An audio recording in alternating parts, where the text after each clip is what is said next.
All right, it is with so much pleasure that I introduce you to my shero, Jane Austen, who is arguably one of the most beloved and well known literary figures of all of British literature. And Jane Austen really kind of serves as a transitory figure of British literature. She writes and was influenced by a lot of 18th century. She writes in and is influenced by a lot of the ideas of the 18th century. But most of her novels are published in what is called the Regency era, which is right before the Victorian period. But I digress.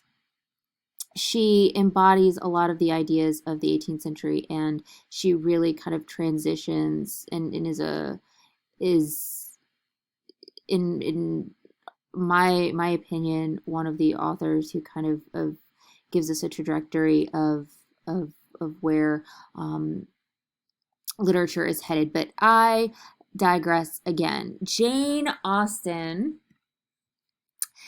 for someone so great, she did not live a very extraordinary life. She was born in the small village of Steventon in Hampshire, England, on the 16th of December, 1775. And she was the seventh of eight children of a country parson. And she was born in a time of change. We have across the Atlantic the American colonists who are struggling for their independence. We have the kind of we're on the cusp of the Industrial Revolution. And when she was 13 years old, the French Revolution broke out. And for most of her adult life, while she wrote her novels, in the peaceful intervals of a busy domestic life, England was at war in France. And that is kind of the undertone of a lot of her novels, is particularly Northanger Abbey. And there is something in the story of Jane Austen's life and in what she wrote which opens windows for all her readers. It gives men a deeper understanding of the nature of women and provides both men and women with standards of honesty by which to live their lives. She was born to, like I said, a country parson. Her father, George, was a classic scholar and fellow of Oxford. He became a clergyman, and his occupation as a clergyman probably influences her usual fondness for the station. With the exception of Mr. Collins and Emma's Mr. Elton, all of her clergymen are depicted positively, to include our hero of Northanger Abbey, Henry Tilney. Her father, George, married her mother, Cassandra Lee, in 1794. She had six brothers: James, who was also a clergyman, Frank and Charles, who were both members of the Royal Navy. And there is Henry, who is a militiaman turned banker, who she lives with in the latter years of her life. And there's also Edward, who was adopted by a wealthy, childless couple who was a relative of the family, the Knights. That was kind of popular back in that particular time period. But anyways, I digress. Not much is known of her second brother, George, who suffered with lifelong physical and mental disorders. And she has one sister, Cassandra, and their relationship is probably what inspires so many of the close sister relationships between her characters and her novels.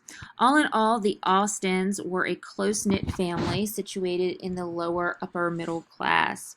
She began writing at the age of 10 to 11, and some of her earlier works, labeled as her juvenilia, includes A History of England and Love and Friendship.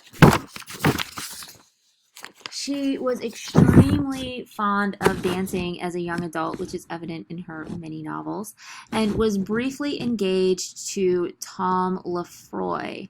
And because of his family's objections to her social standing, the two never wed, and Jane never really developed any relationships with men after that. And at the age of 26, she becomes kind of resigned to this kind of spinster life. At 26, she would have been considered a spinster, but she kind of resigns herself to being a doting aunt to her nieces and nephews, and she devotes her life to her writing. She lived 5 years in Bath after her father retired from the rectory, and after his death she moved to Southampton with her sister and mother to live with her brother Frank and his wife. And while she lives in Bath, she completed a novel, Susan, which we know as Northanger Abbey. And by 1811, her first novel, Sense and Sensibility, was published. She found relative success as an author after Sense and Sensibility. And she authored and published three major works, all anonymously, by the way. And she traveled to and from London until her final years, where she goes to live in Winchester. She was seriously ill with kidney disease at the age of 41 and dies rather romantically in her sister Cassandra's arms on the 18th of July, 1817.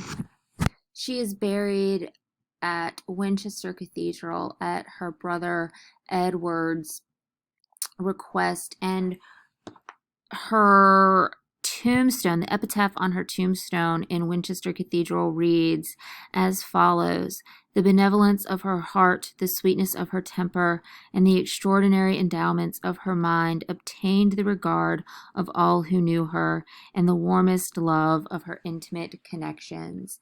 And here's a picture of, I have been here and I almost threw myself on her gravestone, which you see here. It's actually in the floor of the cathedral, and it was a beautiful moment for me. But anyways, she is buried here at Winchester Cathedral, and she has the biggest, the monument of her grave, and the kind of plaque here, and the window here, and the statue that I'm going to show you in just a second is paled in comparison to any other author in England.